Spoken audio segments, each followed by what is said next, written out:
Hello students, this is the fourth lecture of PYQ series. So let's start. अब इस question में electric field का magnitude दिया गया जो कि 0.42Q की वजह से है। ठीक है, कितने डिस्टेंस पे r और वैल्यू कितनी है E। ठीक है, तो यहाँ पे 2Q की वजह से जो इलेक्ट्रिक फील्ड है वो E है r डिस्टेंस पे। ओके, और एक स्फेरिकल सेल है जिसका रेडियस कितना है r है। ठीक है, अब इसकी वजह से इलेक्ट्रिक फील्ड हमें फाइंड करना है। ओके, तो स्फेरिकल सेल हो गया जिसका रेडियस कितना होगा, कैपिटल R हो गया। ओके, और कितने डिस्टेंस फाइंड करना है इलेक्ट्रिक फील्ड r/2। ठीक है, और इसका जो चार्ज है वो क्या है, q है। ओके, तो यहाँ पे r/2 डिस्टेंस पे हमें इलेक्ट्रिक फील्ड बतानी है, मतलब जो हमारे पास डिस्टेंस r उसका जस्ट हाफ। तो सबसे पहले जो 2q की वजह से इलेक्ट्रिक फील्ड हमें मिल रही उसकी वैल्यू हम लिखते हैं। तो इक्वल यहाँ पे क्या हो जाएगा, k q। अब देखो सबसे पहले तो आप देखो कि जो हमारे पास पॉइंट चार्ज है उसके लिए इलेक्ट्रिक फील्ड की एक जनरल फार्मूला जो होता है वो क्या होता है, KQ/R²।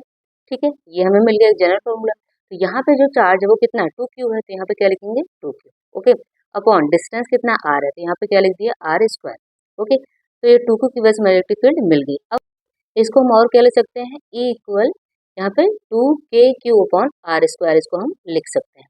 ठीक है, अब जो हमारे पास स्फेरिकल सेल है जो इस पे चार्ज कितना है, Q है, उसकी वजह से इलेक्ट्रिक फील्ड लिखनी है, तो इसको किससे रिप्रेजेंट करें, E डैश से। E डैश इक्वल K, और चार्ज कितना है, Q है, और डिस्टेंस कितना है यहाँ पे R/2 है, तो R/2 का क्या कर देंगे, स्क्वायर कर देंगे।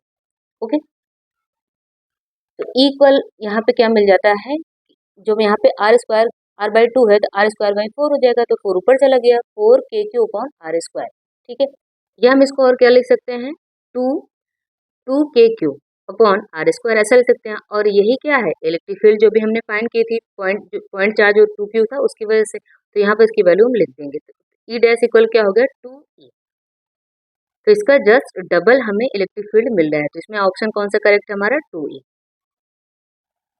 अब इस क्वेश्चन में एक मेटेलिक स्फेरिकल सेल है जिसका इनर रेडियस कितना दिया गया है, R1, एंड आउटर रेडियस कितना है, R2। ठीक है, और एक चार्ज है Q जो कि प्लेस है कहाँ पे, स्फेरिकल सेल के सेंटर पे प्लेस है। हमें क्या बताना है, inner surface charge density and outer surface charge density बताना है।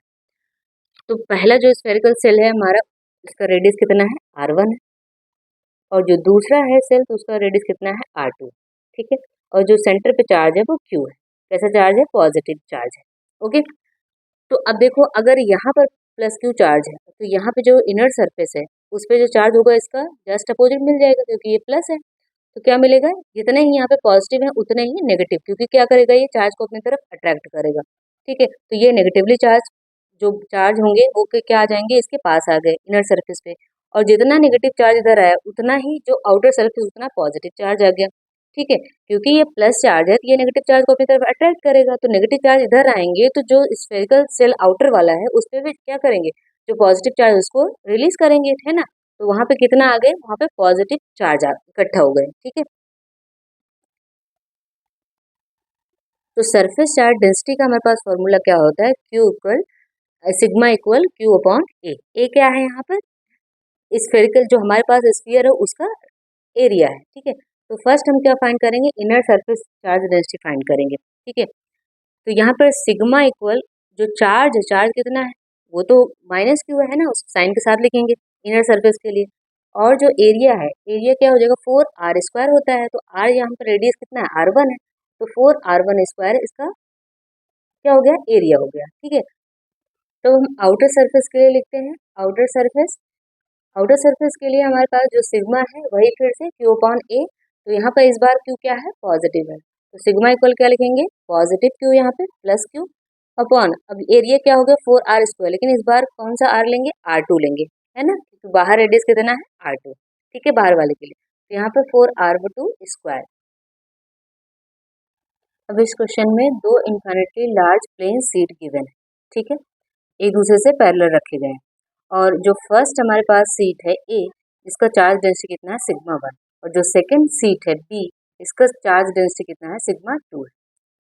तो जो प्लेन सीट होती है जो कि इन्फाइनेटली लार्ज है उसके लिए इलेक्ट्रिक फील्ड इंटेंसिटी कितनी है, जब हम गॉस लॉ पढ़े थे तो वहां से हमें इलेक्ट्रिक फील्ड इंटेंसिटी मिली थी, क्या होती है, E इक्वल सिग्मा/2 एप्सिलॉन नॉट। ठीक है, ये हमें एक जनरल फॉर्मूला मिल गया प्लेन सीट के लिए।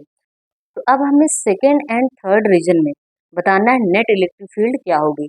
जो हमारे पास सीट ए है और जो सीट बी है उसकी वजह से नेट इलेक्ट्रिक फील्ड हमें यहाँ पे बतानी है। तो सबसे पहले बी के लिए देखो, इलेक्ट्रिक फील्ड की डायरेक्शन होगी क्या, आउटवर्ड नॉर्मल डायरेक्शन, ठीक है। तो यहाँ पे डायरेक्शन ये हो गई हमारे पास बी सीट की वजह से थर्ड रीजन में, ठीक है। और यहाँ पे देखना है ए की वजह से यहाँ पे थर्ड रीजन में इलेक्ट्रिक फील्ड की डायरेक्शन क्या होगी, वो भी क्या होगी, ई बी की डायरेक्शन में ही होगी जो फर्स्ट इलेक्ट्रिक फील्ड मिली है। तो दोनों की जो डायरेक्शन मिल गई वो क्या हो गई, वो सिमिलर मिल रही है यहाँ पर, ओके। तो दोनों की डायरेक्शन सेम है, तो यहाँ पे जो नेट इलेक्ट्रिक फील्ड होगी वो क्या होगी, वो ऐड हो जाएगी। लेकिन सेकंड रीजन में आप देखो कि बी की वजह से इलेक्ट्रिक फील्ड की डायरेक्शन क्या होगी, वो इस तरफ होगी, ए की तरफ यहाँ पे।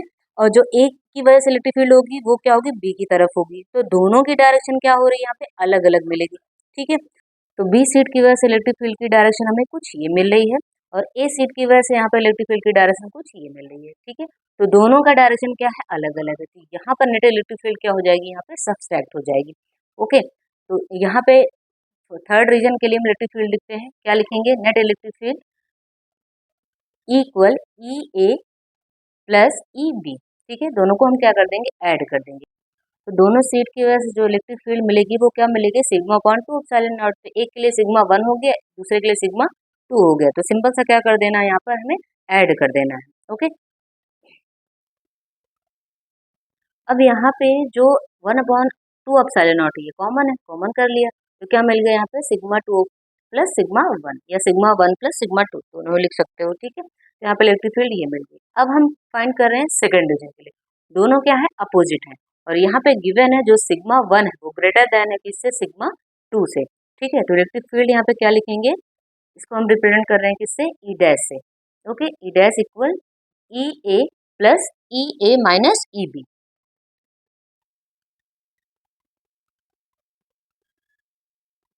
ओके। अब दोनों की वैल्यू लिख लेते हैं यहाँ पे।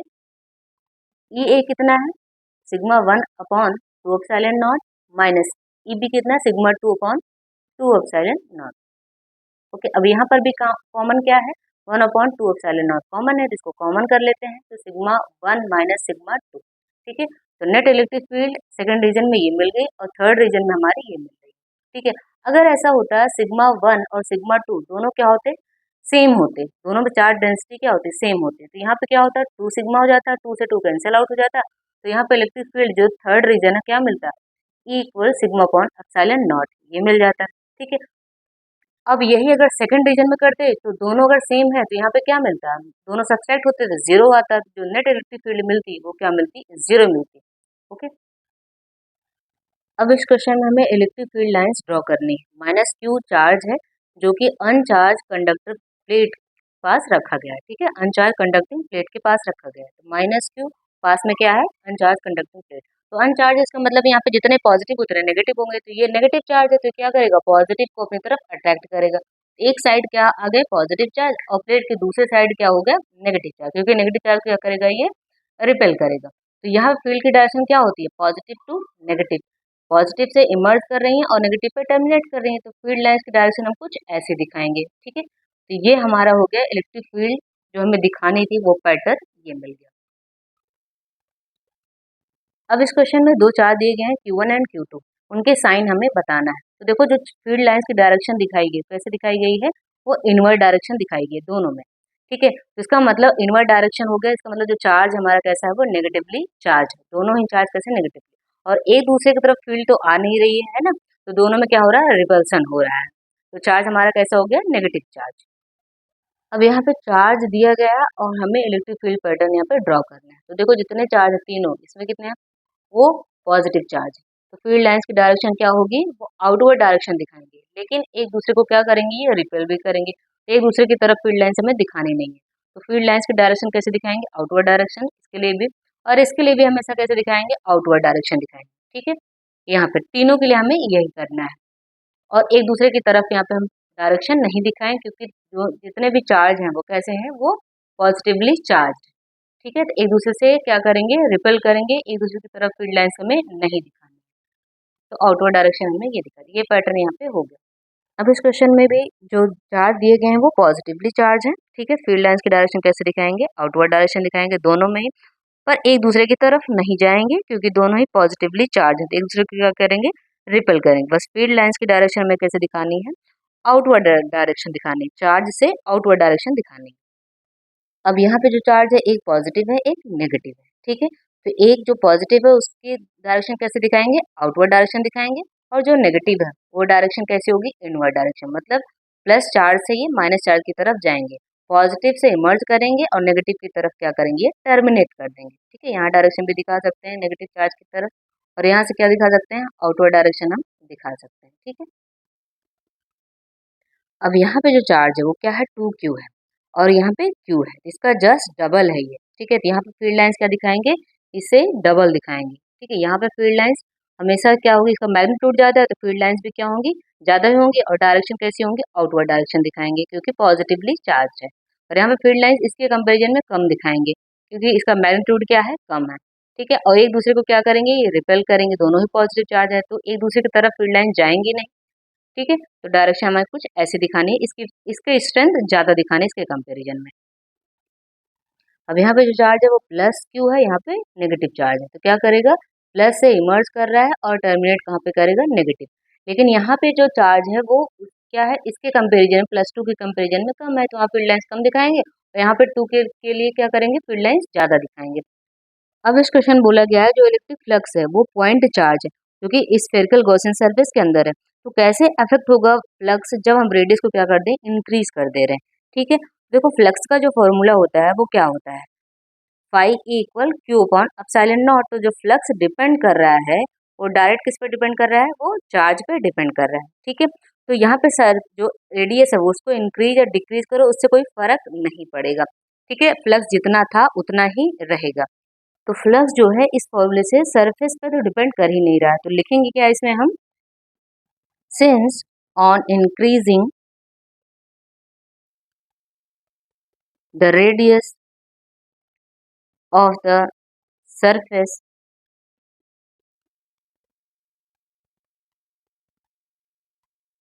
Charge q remains unchanged, so the flux through the surface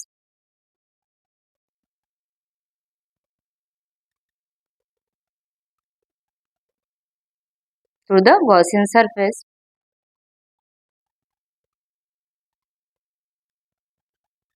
will not be affected